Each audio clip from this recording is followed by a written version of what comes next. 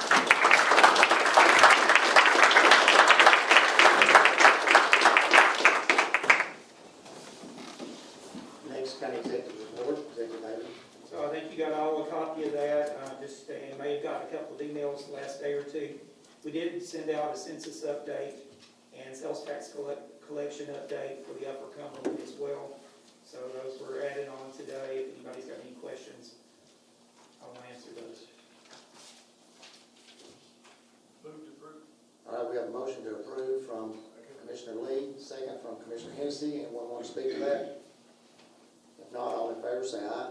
Aye. Any opposed? Thank you. Next is the Finance Department report. Thank you, Mr. Chairman. Ladies and gentlemen of the commission, you have my report. If you have any questions, I'll do my best to answer them this time. Move to adopt. We have a motion to adopt from Commissioner Ridley, second from Commissioner Taylor. Anyone want to speak to that? If not, all in favor say aye. Aye. Any opposed? Thank you. Next, the Highway Department report, Superintendent Lee Glenn.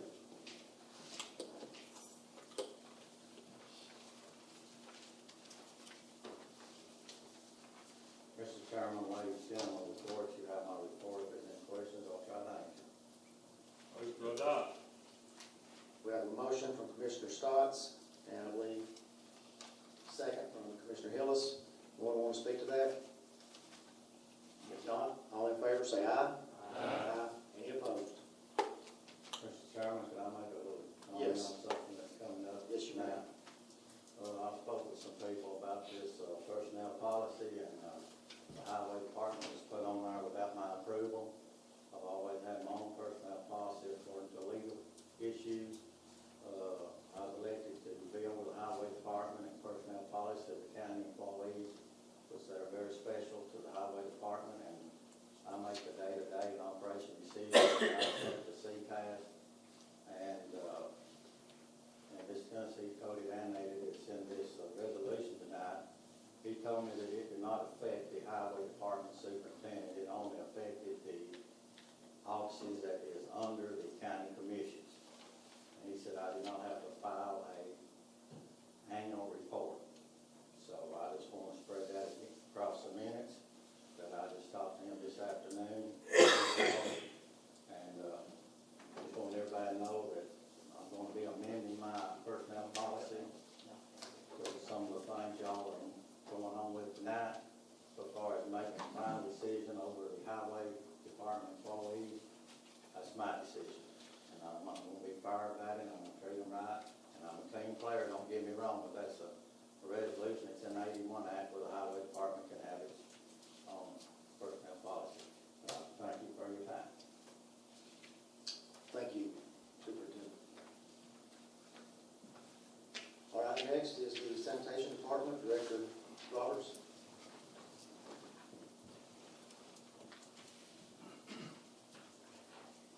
Thank you, Mr. Chairman, ladies and gentlemen of the court. You should have a copy of my report. If there's any questions, I'd be glad to answer them at this time. We have a motion to approve from Commissioner Stout, second from Commissioner Glenn. Anyone want to speak to that motion? No, Mr. Chairman, I'll make a comment, please. Yes. I've been trying sanitation department, I've probably aggravated Josh to death about a lot of things, from cardboard especially.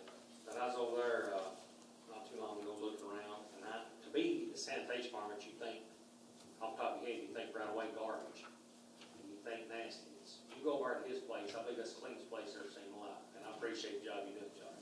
It's a team effort, and it's everybody working together. Thank you. All right, if there's no other comments, all in favor say aye. Aye. Any opposed? All right, thank you. Next, Warren County Schools Quarterly Report, Director Swallow.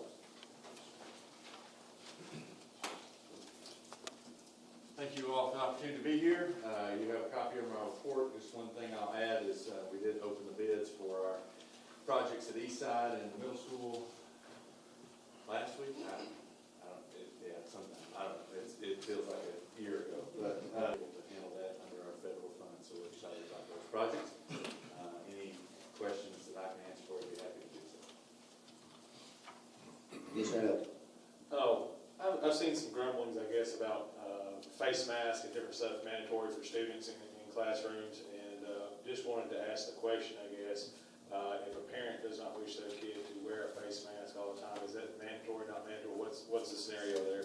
So the governor came out with a executive order this afternoon about 3:15, mandating that parents have an opt-out and a mandatory face mask policy. You'll understand the board passed in July a tiered system of what we've been abiding by based on the community positivity rate. We did for about 24 hours, 48 hours, get into the place where we don't want to be. We did drop back under that this afternoon to about 23%. We're hoping to see that number go down, but at the end of the day, I did make a call this afternoon. We are back in the yellow. Face masks are a solution. Motion to accept. All right, we have a motion to accept from Commissioner Scott, a second from Commissioner Helton. Anyone else want to speak to that? If not, all in favor say aye. Aye. Any opposed? Thank you. Next is our Warren County Sheriff's Department, second quarter report. Sheriff Myers. Good evening, Mr. Chairman, members of the court. You should have a copy of my From Commissioner Bell, second from Commissioner Owens. Anyone want to speak to that motion? Commissioner Helton.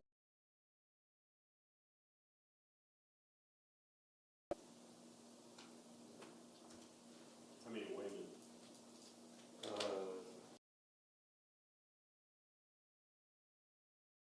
Mostly men at this time. Yes, sir. What kind of restrictions are you taking right now for COVID? We're doing the same thing that we did a year and a half ago. We have not stopped. As far as the jail goes. The lobby we still have open at this time, but only for visitation, and the public who needs to see a judicial commissioner or put matter on the books. Those are really the only issues we have in the lobby. Yes, Commissioner Helton. And remind us again what the population is supposed to be at the jail? Or what is our capacity? We have 251 beds. Commissioner Glenn? All right, if not, all right, with that, we'll go into our committee reports. First one is Budget and Finance. Thanks, Mr. Chairman. At this time, we have nothing to report.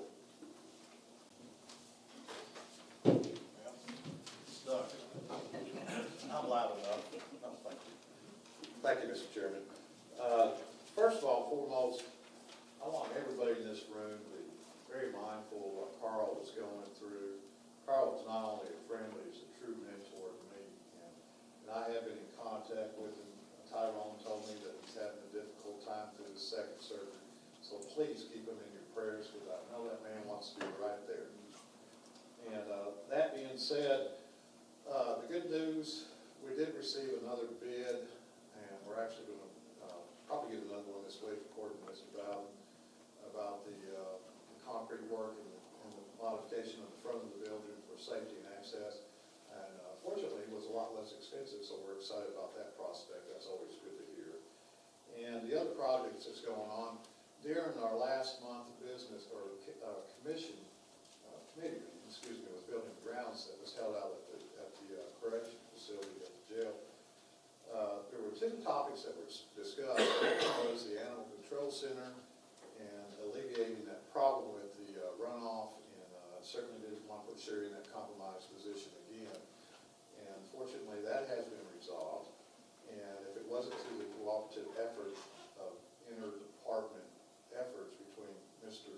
Roberts and his sanitation, and of course the director, Mr. Bowden, and of course Executive Haley, and the building and grounds moving forward with that, would have never been executed. That money for that project was taken out of the building and grounds maintenance funds, and if we would have had to have hired an excavation team to do what they performed, and if you ever have the opportunity, I did send some pictures out, and I do have more pictures of the timeline. Certainly need to look at that, because as Colin Taylor will tell you, that's good government. And save the taxpayers a bunch of money.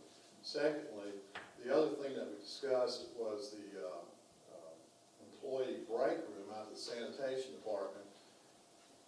And through Mr. Eckert's efforts and the trustees and Sheriff Myers and the inmates that were out there did a phenomenal job. They were able to complete that project, which just was unheard of. We're close to completion within 8 days.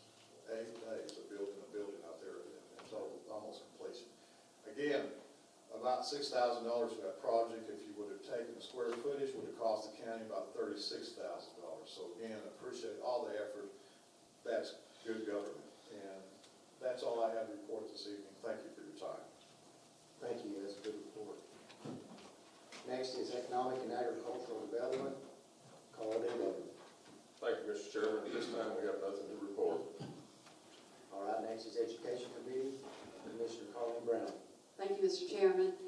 I really appreciate the report from Mr. Swallows here this evening, and I just want to add that they have worked so hard this year to start the school year, and when they had their week of getting teachers back into the classrooms and preparing for the school year, they had the 2-day professional development training that they have. And I know that many of you over the years have heard teachers grumble about that because they really want to be in their classrooms getting ready, and here they are in a training session. It was a different tone this year. Numerous teachers have really bragged about what a great training program they had. It really uplifted them. They were excited about the year. The most excitement I've heard in years from teachers, and I went and talked to several about it because I just really wanted to hear their opinion about it. But it was going to be a year of excitement and caring for the kids, caring for their program, and then the fire started again. This COVID now is on top of us again, and so it's just a very frustrating time in trying to every day stay on top of things and excited and teaching. And I know this afternoon when I called Mr. Swallows to ask, well, how did this Monday go? Because I was curious about the numbers too. And you can just hear that what they're dealing with every day. So try to keep our leaders, our teachers, our staff, and the kids in your prayers and your thoughts, because every day they have to make a decision of which way they're going to go and which color scheme they're going to be dealing with. And I just wanted to publicly say how much we appreciate all of them and the job that they're doing and dealing with this challenge every single day. Thank you. Thank you. Next is Financial Management, County Executive Haley. Nothing much to report, except we'll be scheduling a financial management meeting in the next few days to go over and approve bids that were open this last week. So. Thank you. Health and Welfare, I would like to report that we are still working through possible tethering ordinance. There's just a lot to it, and that's why it's not necessarily on the back burner. We're just doing a lot of research right now, and we'll hear more about it at a later date. Next is Highway and Bridge, Commissioner Prater. We have nothing to report at this time. Thank you. Thank you. Next, Legislative Committee, Commissioner Brown. We have nothing to report at this time. Thank you. Thank you. Policy and Personnel, Commissioner Savage. We have nothing to report at this time. Thank you. Thank you. Safety Committee, Commissioner Ron Lee. Thank you, Mr. Chairman. The biggest thing we've got going on is our remount for our ambulance is underway, and hopefully we'll have another new ambulance on our rotation coming into play here in the next few weeks. Thank you. Thank you. County Corrections Partnership, Commissioner Joseph Stotts. Yes, we have nothing to report this time, please, Mr. Chairman. Thank you. And last but not least, redistricting committee, Commissioner Randy England. Thank you, Mr. Chairman. For once, I do have some report. We have got our, Mr. Taylor mentioned a while ago, census has come back. Just give you, if you haven't seen this, Warren County, there's 40,953 people here in Warren County. And we've been waiting for Mr. Matt Hill to give us a report. He got his report done last week, and he's got it sent over.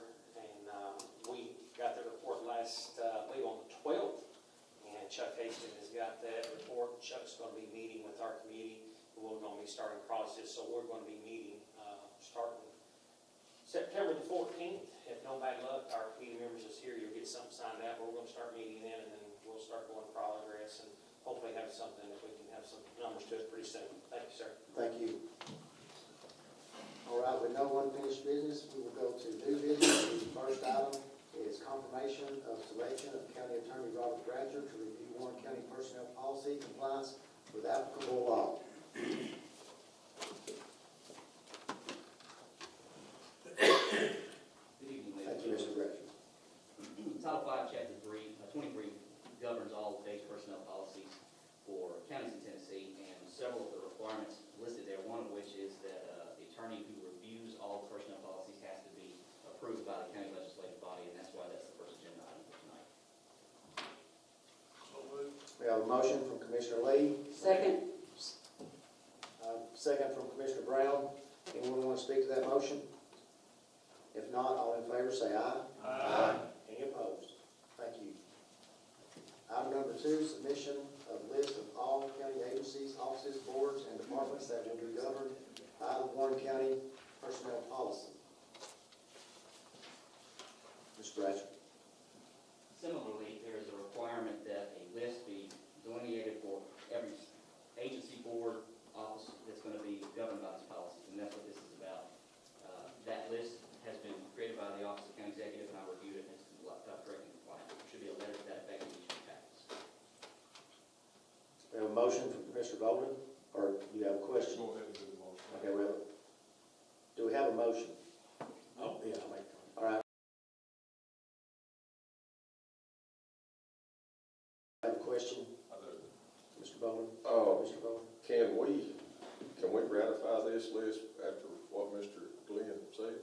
Yes, right now I mentioned Title 5, Chapter 23 lists all the statutes for written personnel policies for counties, and with all due respect to Superintendent Glenn, I disagree.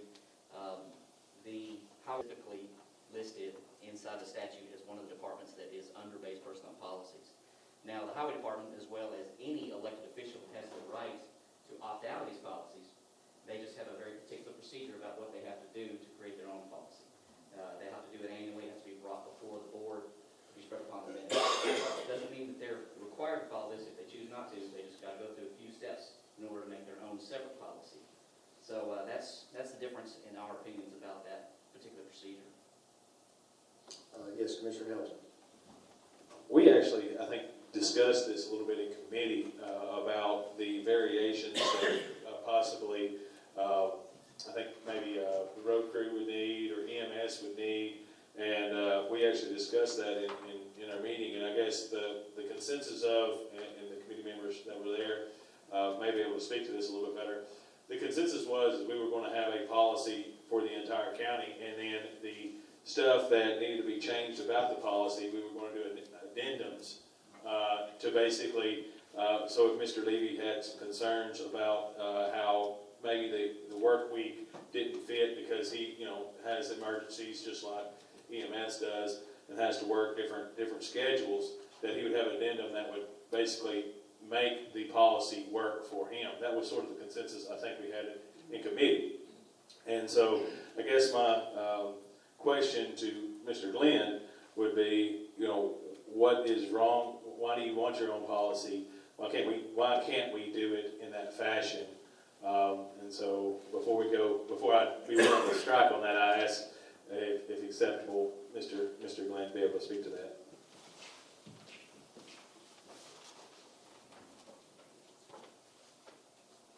Well, I spoke to CTAS, and when 81 Act come in, I got my personnel policy decision to make the rules of the highway department on uniform road law. I operate on uniform road law. I know the school system is separate. We're really separate from all the other departments, what CTAS told me.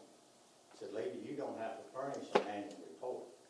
You're not under the same law as the elected officials that's under the county commission. And that's the way it's always been. I want to be in charge of the county highway department employees. That's what I was elected to do. I don't want somebody else up here making my decisions or nothing. And that's the reason that statute was in there for highway superintendents. There are quite a few of them that has their own personnel policy, and that puts them in charge. They can operate more freely, more thoroughly. They don't have to worry about somebody second guessing them or making decisions on situations that come up. When you get more people involved in a policy, you've got more people going to be trying to make decisions for your department. Mr. Chairman? Yes, Commissioner Mason. I don't know what the disconnect is here, because you can write your own policy. You have that privilege, okay? So does Sheriff Myers. So does Josh. So does Mr. Preston Dean. You can do that. So this is not saying that you can't do that. Well, it's bringing me aboard with the whole county. Well, you're supposed to be on board with the whole county. You're part of it. I am, but the law says that I can have my own personnel policy. Absolutely. I'm saying you can. Okay, I'm but not when saying y'all you doing can't. what y'all are But, I doing mean, tonight is bringing me aboard and with everybody else. As far as making a lot of decisions. What's wrong with the way it's been? I mean, it's been working for me. I think one of the consensus, and Mr. Britton might be able to speak to this, and even Mr. Haley, the problem that we had with our policy manual was it was out of date. And there was a lot of statutes in there that was completely, some of it irrelevant or just not even, electronic devices and Facebook and all that fun stuff need to be updated. And so we was trying to unify that across the county to make it where what's fair for the Register of Deeds is fair for the, the same rules apply to the different departments. And so I think that was one of the key things there. I go back to, if you don't like something within the policy, then you can make that addendum and change whatever you want that makes it right for you. Because just like you and the sheriff and sanitation, y'all are all different. EMS is completely different. And we can change that, correct, for the addendums. But it's my understanding that this court, and it's something that we've not been doing, and I guess that's the difference. What we understand now is this court has to approve a policy every single year. And so that within our committee, we have to review it and pass it on to full court so that it stays updated. Much like what we did with the legislative, something we haven't been doing for 20 years, and we're trying to start doing that, I think is the key here. Well, it's always been the Warren County Highway Department's personnel policy, and that's the way I want to keep it. We work 24/7. Why do you think they put like Mr. Swallows and myself on the Financial Management Committee? We're automatically on there. Our departments are not like everybody else's departments. We're a little different in areas on the Tennessee Code of Annotated and Uniform Road Law. And it's always been like that since '81 Act. And y'all update these three major things you've got to have in your policy. And I've got them, and I'm going to update them. And it's just always been, that's an option for highway superintendents by law. It should be over your personnel policy. Because all things arise and everything. Commissioner Hill. If he has his own policy, it still has to come before the commission for approval, correct? No. It does not? No. That's what I'm telling you. The highway department is different. All this got to be approved by a local county attorney or any attorney, it says in there, and spread in the minutes of the commission meeting. That's the law. And that's what I'm telling you. The highway department and some other departments are different than your elected officials. And that's because to give us more in charge of the highway department, of rules and what we want to do for our employees day-to-day operations, our budget, our rules, you know, it's just like different households. Different households have different rules, you know. Some of them go one way, some another. Well, if I'm elected and I'm in charge of the highway department, and by law, I can have that and just spread it against the minutes of the meeting. And I won't be a team player. I want the three major things I'll have in there, you know. And I'm not trying to be an outsider. I just know that's a privilege that the superintendent of Tennessee has on the Tennessee County Highway Official Association.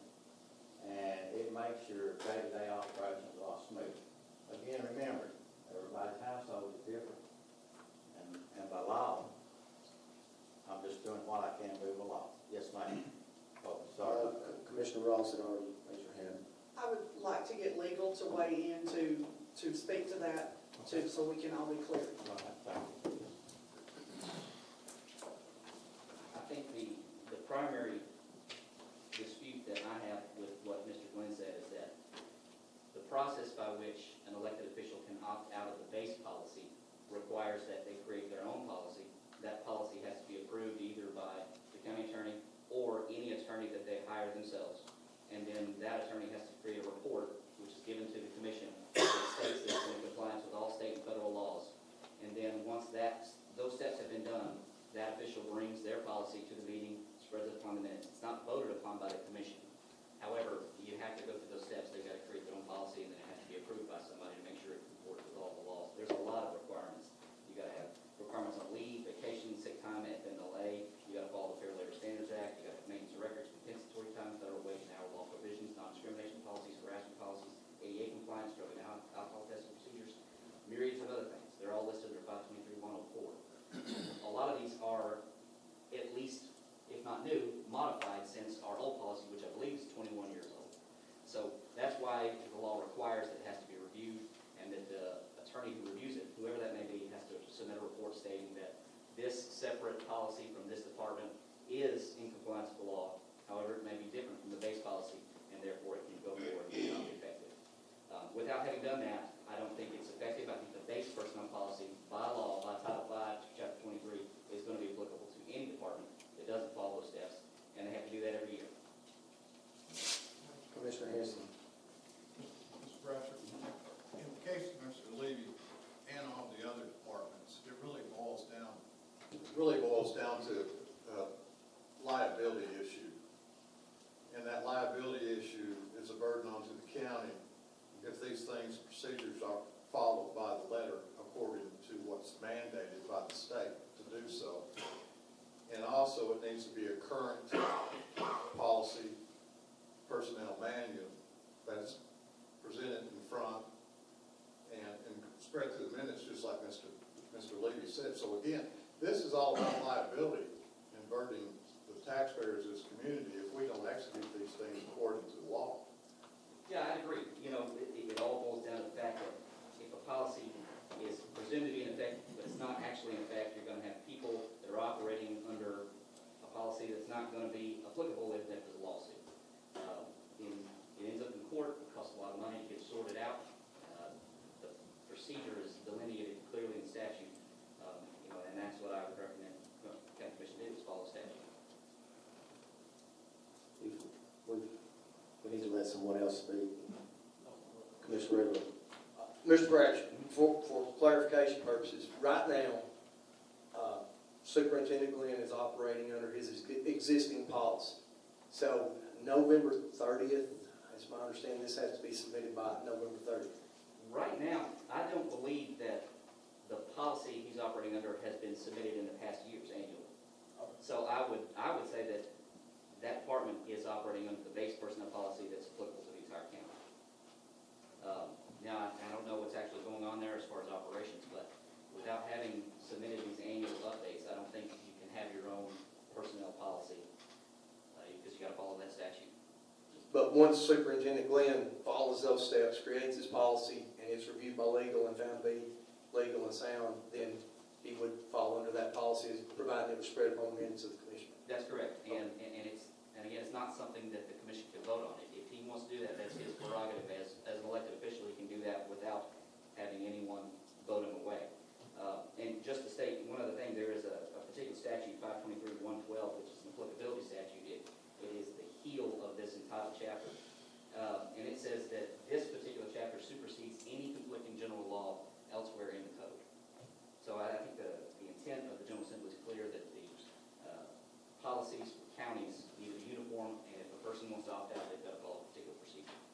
So it is of your opinion now that he should be operating under the general county policy until he presents his addendum? I think that's correct, yes. All right, thank you. Commissioner Brown. I have a question for Mr. Britton. Mr. Britton, do you have a plan of how you're going to work with these departments and things? Because we're The financial aspects on how different work schedules compare to the 5/8. So in Mr. Glenn's case, we made some ratio calculations based on the fact that his employees work 10 hours a day, just like we did with EMS. They work 24-hour schedules, and when you go through the addendums, that's really all that the addendums are designed to address, is how those calculations are made through the finance department so that we get one set of guidelines on how that is affected. It has nothing to do with how the departments are operated, because I don't have the knowledge of how those departments would operate, but it's strictly how the financial aspects are covered so that we're on a uniform basis of a pay schedule. In the past, we had inequality, I guess would be the best word to say, about how pay was administered across the board with the departments that were on different schedules than a 5/8 work week. So that was the biggest effect. As far as going forward, you know, the plan has always been to sit down with the department heads collectively and go through all the changes of the handbook itself. And quite frankly, that's in the plans of whenever this is approved. But we want to make sure everyone understands. Most of them were involved in feedback through this whole process and made comments, and that was a lot of the additional work that was done on the handbook itself, was to make sure that we got feedback from virtually everybody who wanted to make feedback. Did I answer your question? Anyone else? I think we need to get this discussion. All right. I'm sorry, but I can't even remember if we made a motion or not. I think we did.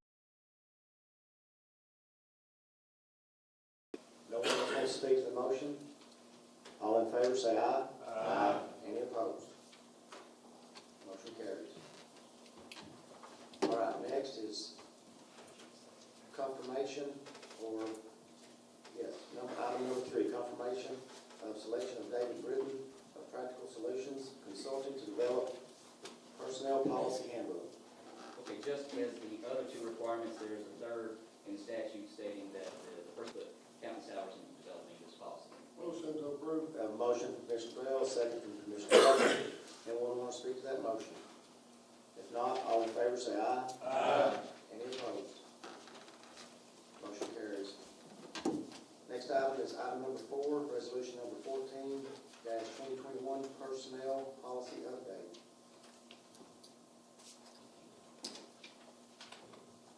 Commissioner Hennessy. We have a motion from Commissioner Hennessy. Second from Commissioner Owens. Anyone want to speak to that motion? If not, all in favor say aye. Aye. Any opposed? Thank you. Motion carries. Next item, number 5, amendment SFFY 2122-1, appropriate funds to purchase a roll-off truck. Motion approved. We have a motion from Commissioner Bell, second from Commissioner Lee. Anyone want to speak to that motion? If not, Commissioner Glenn. This rollback truck, we've been working on this thing for about 3 or 4 months, and I hope we pass it tonight. The truck was originally going to get with the Kenworth, and then we went back to an international, which cost us $1,000 more. But, you know, he's got about $1 million in his budget, and he turned money back in. He's doing a good job. If you look at the convenience centers, you know, the ones he's redone, he's done everything in-house. As they said, it cost the county no money. And I just hope we can maybe learn from a mistake and move on. It's important that we work together. Man's doing a good job at this. We need to continue what he's doing. And that's all I have to say. Thank you. Commissioner Rubin. Mr. Chairman, I'd like to ask Director Roberts, when are we expected to get this truck, Director Roberts, if we approve? September. Okay. And the other truck, the other Kenworth, we were supposed to receive at what time? January. Okay. Mr. Chairman, we had the other roll-off trucks inspected by a mechanic, a local mechanic who does heavy equipment inspection work and repair, and he was of the opinion that the International would be the cheaper, the more affordable truck for us to maintain. The Kenworth does hold more resale value, but his opinion was it was easier to work on, the parts were cheaper. We're going to be less than $1,000 on this truck, and we're going to get into service several months sooner. So that's what we were hoping for, and I think it's a good result. All right. Mr. Glenn. Mary, one more thing, this is all about safety, boys. This is nothing, we need to put safety first in everything we do. And to give you an example, this truck, last time it was on the road, had a load, and it's gonna stop at the red light. Could not stop, brakes on that, so he run the red light. And so happened, nobody's coming. I did ride in this truck on the road, and it was bad. Everything's that the inspection report showed, they have worse. Thank you. Mr. Chairman, also like to add really quickly that financial management did make a motion and we approved. We're going to surplus these two trucks out, the two trucks that Josh has got. We went and looked at them, several people went over there and looked. They are in disrepair, to say the least, and we're going to be surplusing those out really soon at different intervals so that they're not on gut bills at the same time. Thank you. Thank you. All right. Lisa, call the roll, please. Michael Bell, Yes. Colin Bowman, Yes. Carly Wade, Yes. David Dunlap, Yes. Randy England, Yes. Steve Glenn, Yes. Stephen Hilton, Yes. Robert Henson, Yes. Brad Hillis, Yes. Ron Lee, Yes. Gary Martin, Yes. Daniel Boyd, Yes. Casey Owens, Yes. Gary Prater, Yes. Christie Ross, Yes. Scott Ruble, Yes. Tommy Savage, Yes. Tyrone Spartman, Yes. Joseph Stotts, Yes. Philip Stout, Yes. Cole Taylor, Yes. Lane Wilcher. Yes. Anyone want to change your vote? 22 yes. Motion passes 22 yes. Next item is item number 6, judicial commissioner appointments. Executive Hagan. Yes, as you know, a couple of months ago, Ken Mulligan suffered some health issues and resigned as judicial commissioner, and then several more months earlier, the passing of Ms. Hilda Martin. So those left 2 vacancies, 2 unexpired terms to be filled. I did some interviews, I've talked to the judges, and with David Williams as well, who's the director over our judicial commissioners, he may wish to say more about this. I know we were going to recognize Mr. Mulligan a month ago, but he's still unable to attend for that recognition. But I would like to recommend Ramey Roberts to fill the unexpired term of Ken Mulligan, and then Don Cantrell, who's currently an employee of the school system and does work at the school. We did the same task that Hilda Martin did at Warren County High School for her to fill that unexpired term. So I did make that recommendation. We have a motion from Mr. Tommy Savage. Second from Commissioner Stout. Anyone want to speak to that motion? If not, we'll entertain a motion for Randy Roberts first. A motion from Commissioner Glenn, second from Commissioner Helton. Anyone want to speak to that motion? If not, all in favor say aye. Aye. Any opposed? All right, next is Don Cantrell. I entertain a motion. We have a motion from Mr. Cole Taylor, second from Commissioner Owens. Anyone want to speak to that motion? If not, all in favor say aye. Aye. Any opposed? Thank you. Next item is item number 7, COVID-19 policy extension. Mr. Chairman? Yes, Commissioner Rubin. I spoke with Mr. Bratcher and. Chairman, before we have any discussion, you have a motion? Motion to approve. All right, we have a motion from Commissioner Rubin. Second from Commissioner Owens. Now is there any discussion? Mr. Chairman, Yes, Commissioner Rubin. I talked with Mr. Bratcher and Mr. Britton concerning this, and we discussed the fact that CDC guidelines have changed as far as testing, quarantines. We've got 1-hour testing available now, and policy and personnel they have not reviewed this, and it is my my intention right now to amend this motion and ask that it be sent back to Policy and Personnel for review.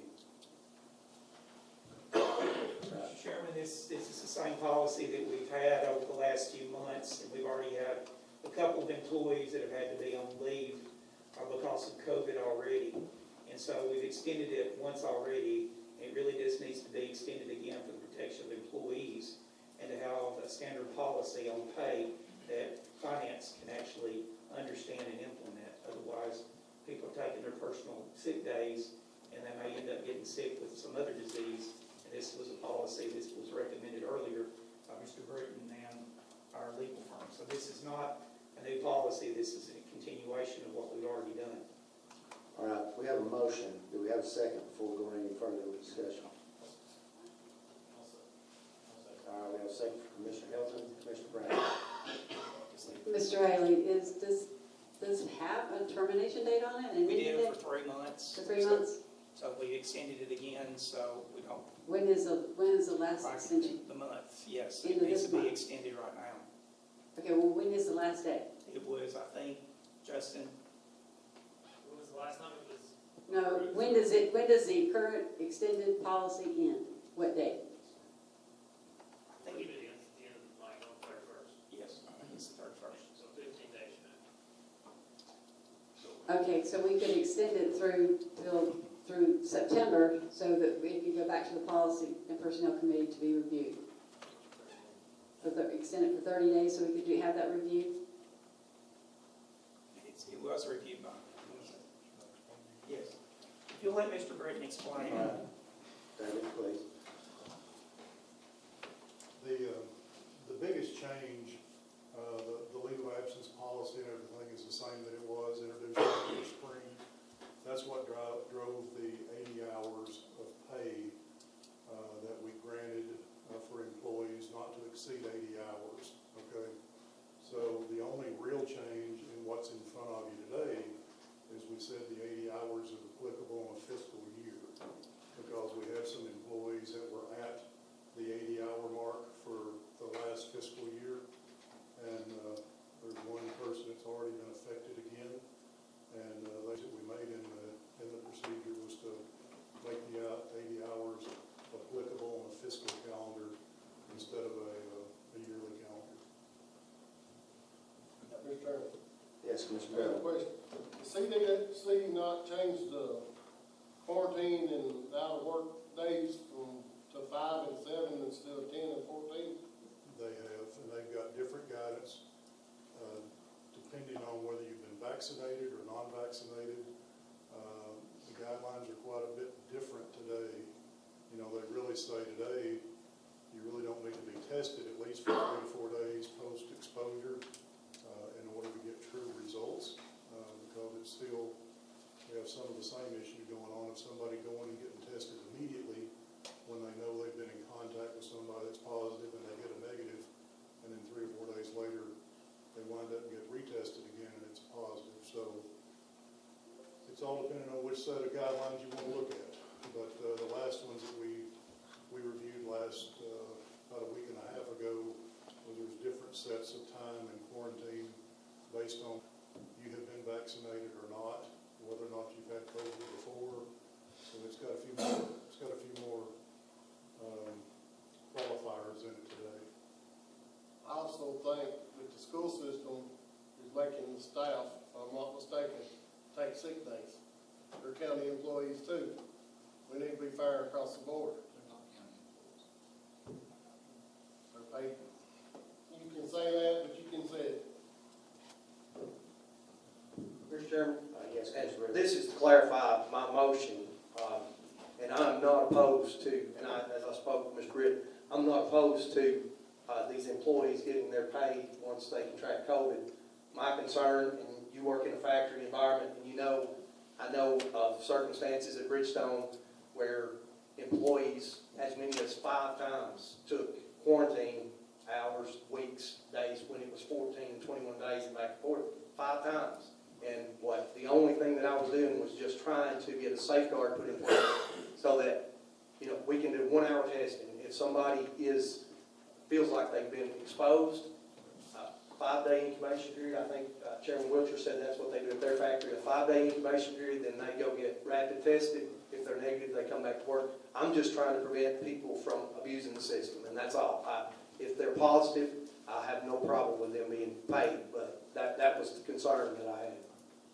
Totally understand. All right, any other discussion?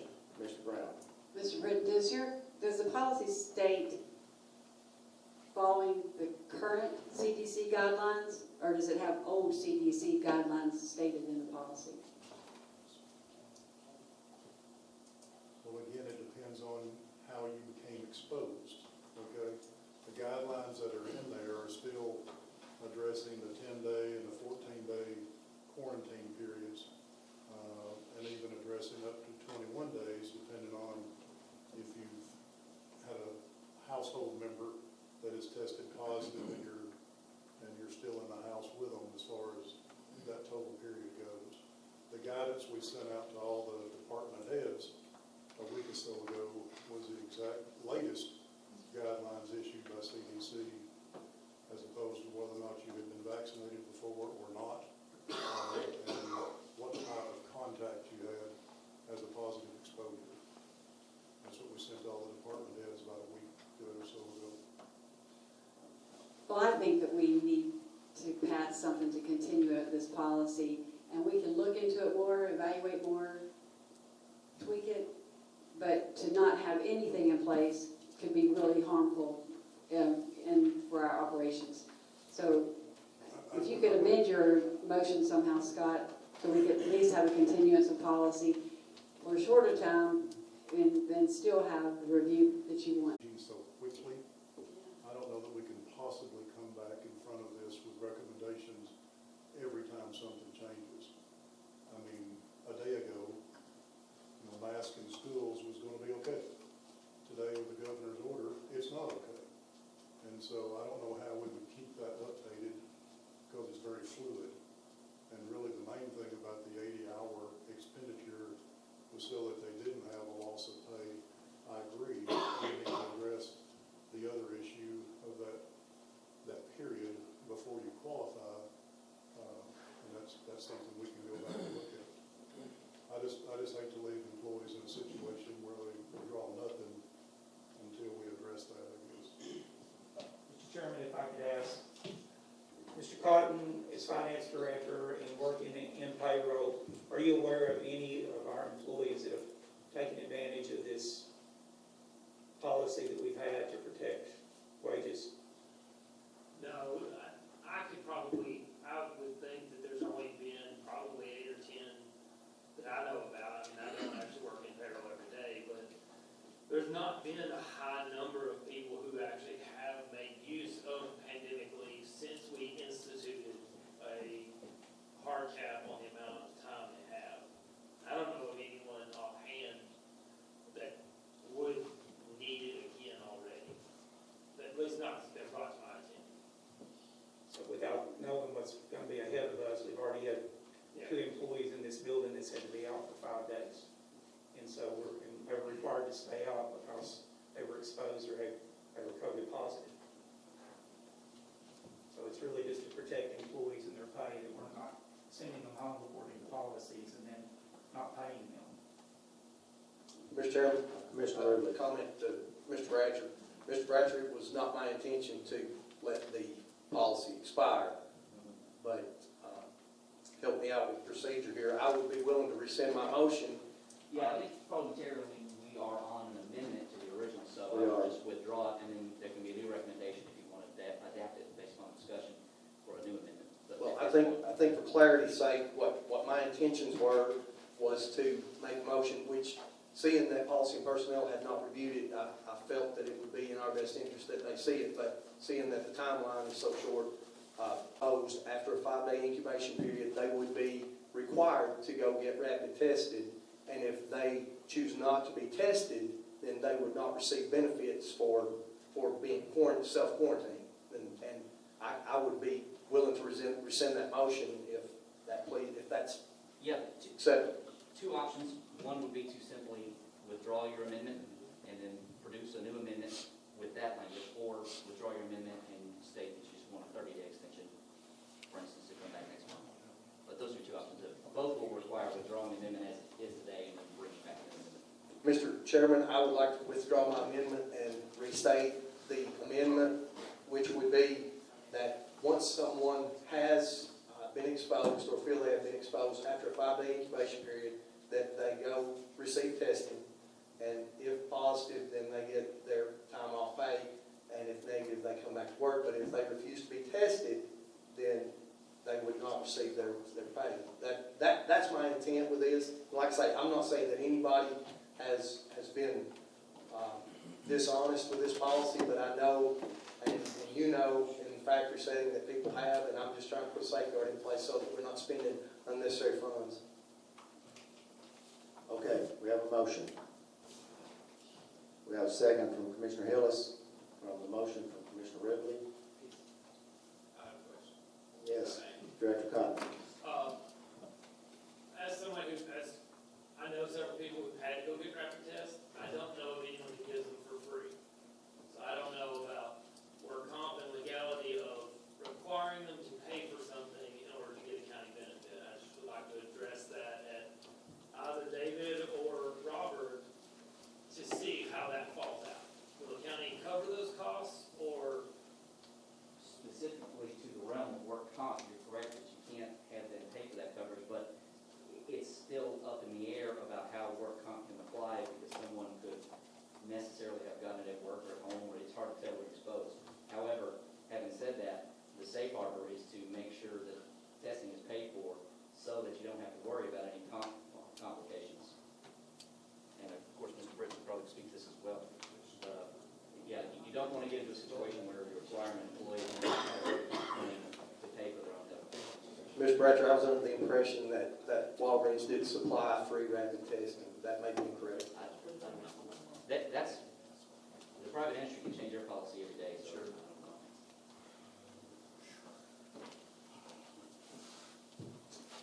All right, we have a motion and a second. Anyone else want to speak to it? I just got one thing to add. Mr. Bowles. Where Scott's going with it sounds good, but I honestly think that we need a few more days to work cross all the T's, dot all the I's. I'm opposed to the policy that we have now. Straight out opposed to it.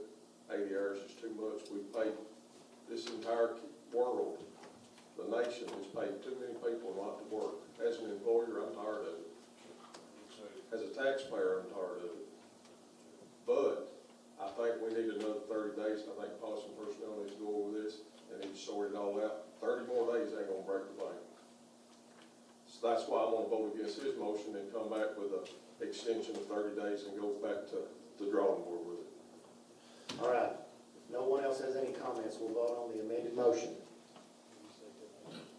Probably not. I think we know what the motion is. All right. All in favor, say aye. Aye. Thanks to money, you have to have a roll call. You're correct. Call the roll, Lisa. Clarification. We are, the motion at hand is basically where We're amending the original motion to add a 5-day incubation period with rapid testing. And if the rapid tests pass, they're off for 2 weeks. If it doesn't, they come back to work. Is that correct, Commissioner Ripley? Yes, also, and if they refuse to be tested, then they would not receive benefits. Okay. All right, call the roll, please, Lisa. This is the amendment to the original motion. Brian Brown, No. Carl D. Bolden, No, Colin Brown, Yes. David Dunlap, Yes. Randy England, Yes. Steve Glenn, No. Stephen Helton, no. Robert Hennessy, No. Brad Hillis, yes. Ron Lee, No. Gary Martin, No. Daniel Owens, No. Casey Owens, No. Gary Prater, No. Christie Ross, Scott Ruble, Yes. Tommy Savage, Yes. Tyrone Spartman, Yes. Joseph Stotts, No. Philip Stout, Yes. Cole Taylor,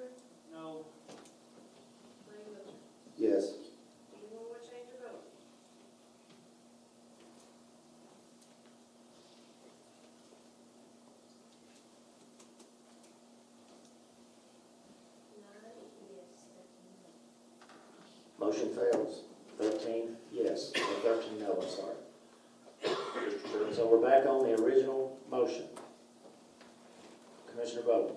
I'd like to amend the original motion that we give it a 30-day extension of the policy that we have, and we come back next month after policy and personnel looks it over, and we try to approve a new package.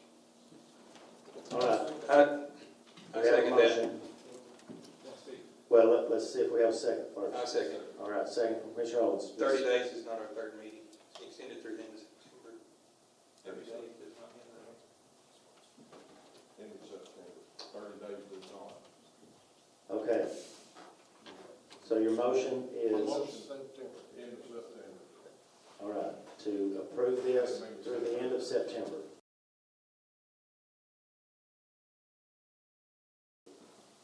Then we will look at it again as a commission. Is that correct? It has an extension to the end of September. Okay. We have a motion and a second. Does anybody want to speak to that motion? Call the roll, please. Michael Bell, Yes. Carl E. Bolden, Yes. Marlene Brown, Yes. David Dunlap, Yes. Randy England, Yes. Steve Glenn, Yes. Stephen Hilton, Yes. Robert Hennessy, Yes. Brad Hillis, Yes. Ron Lee, Yes. Gary Martin, Yes. Daniel Owens, Yes.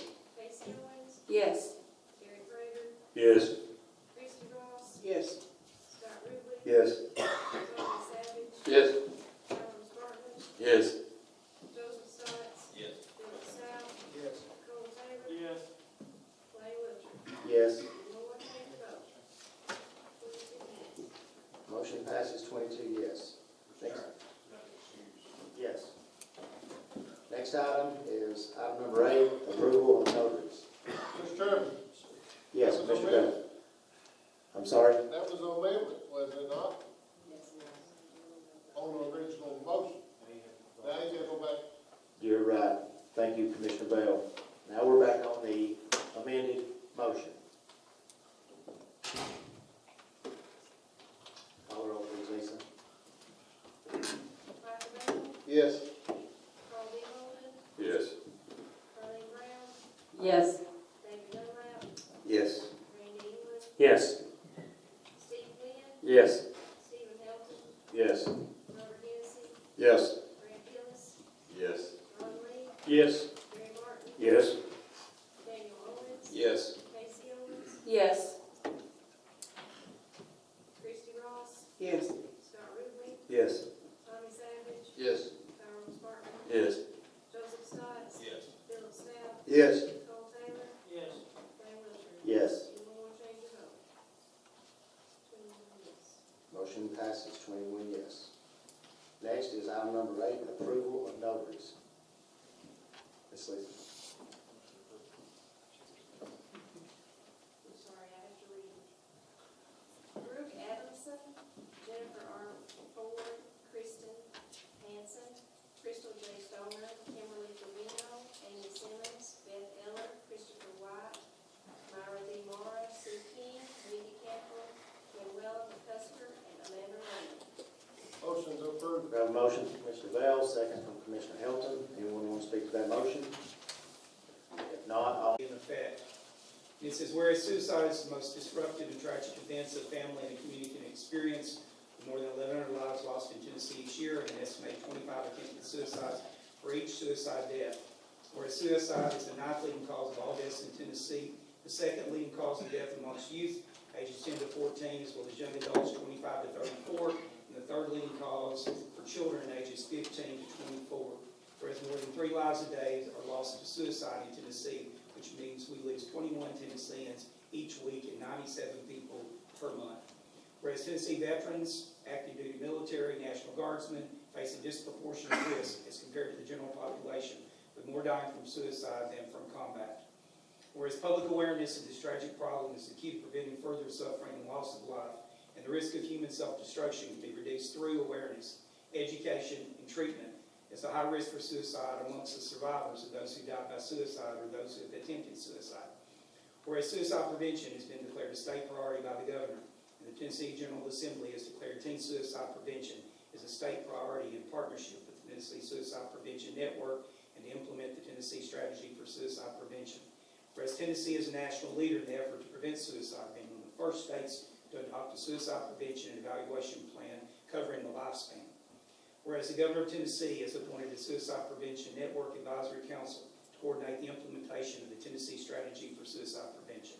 And whereas the Tennessee Suicide Prevention Network is a grassroots collaboration of Tennesseans and organizations working to eliminate the stigma of suicide, to educate the community about the warning signs of suicide, and ultimately reduce the rate of suicide across the state.